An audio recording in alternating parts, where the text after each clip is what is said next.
25-35 लाख लोग हज में जा रहे हैं। लंबा सफ़र करके मक्के पहुँचे और 8 तारीख को हुक्म हुआ कि यहाँ नहीं ठहरना है, चलो मीना। लब्बैक लब्बैक पढ़ते हुए मीना चले गए। मीना में आए थे, चंद दिन क़याम करते, कोई दोपहर में पहुँचा, कोई शाम को पहुँचा। मेरे दोस्तों, जब एक हाजी हज को पहुंचता है तो उसकी क्या कैफियत होती है। हजरत मौलाना सज्जाद नोमानी साहब दामद बरकातुहुम ने इस बयान क्लिप के अंदर हज के सफर से मुताल्लिक बहुत ही कीमती बातें इस बयान क्लिप के अंदर बतलाई है कि कैसे एक हाजी का सफर हज को पहुंचने के बाद किस तरह उसकी कैफियत होती है। मेरे दोस्तों, मैं आपसे गुजारिश करता हूं कि इस बयान क्लिप को मुकम्मल जरूर सुनिए और अपने दोस्तों के साथ इसे शेयर भी जरूर कीजिएगा। ये हज के मुताल्लिक जितनी इबादतें हैं, अगर कोई खालिस अक्ल के हिसाब से इनके बारे में सोचेगा तो अक्ल हैरानी ही रहेगी। अक्ली तौर पर आप किसी को मुतमईन नहीं कर पाएंगे।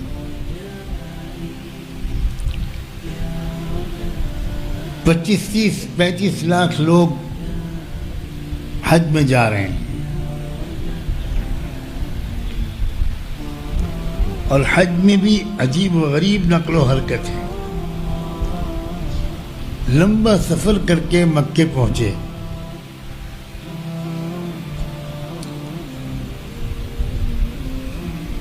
और 8 तारीख को हुक्म हुआ कि यहाँ नहीं ठहरना है, चलो मीना।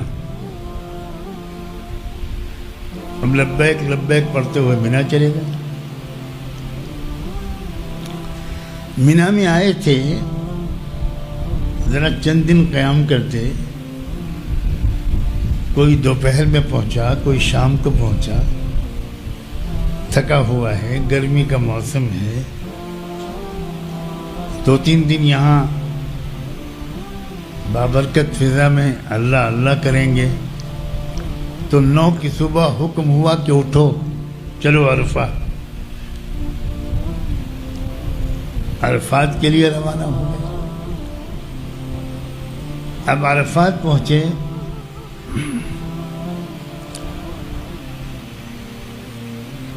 शाम तक वहां रुकने दिया गया।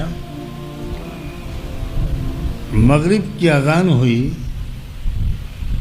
और आप बेचैन हो गए मगरिब पढ़ने के लिए।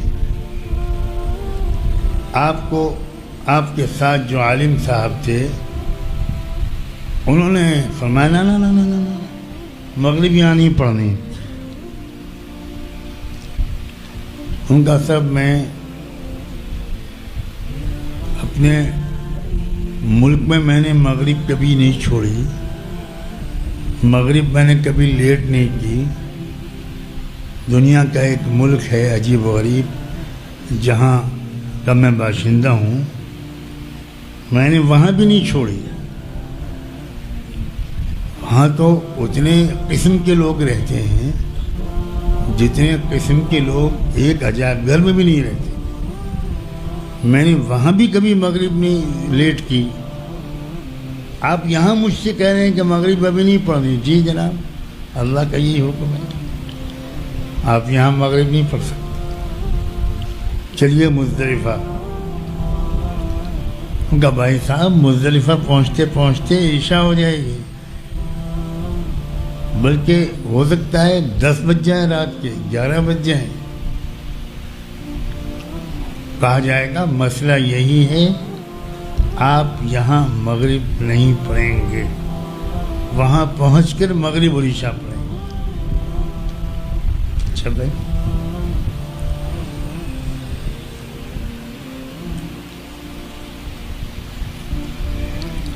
मुज़दलिफ़ा पहुँचे।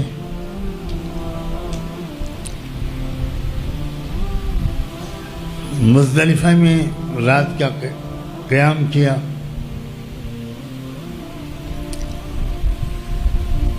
और सुबह को फिर मिना के लिए रवाना हो गए।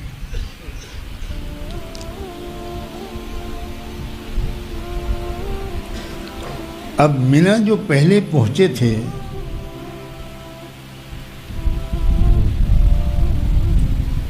اور اب جو پہنچے اب کیا کریں؟ کنکریاں مارو.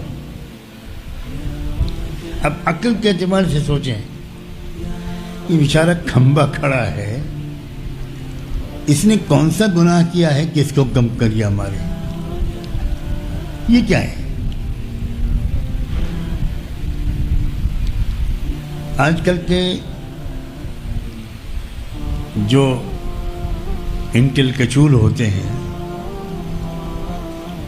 انہیں بہت پریشانی ہوتی ہے، ان کی سمجھ میں نہیں آتا کہ یہ کیا ہے.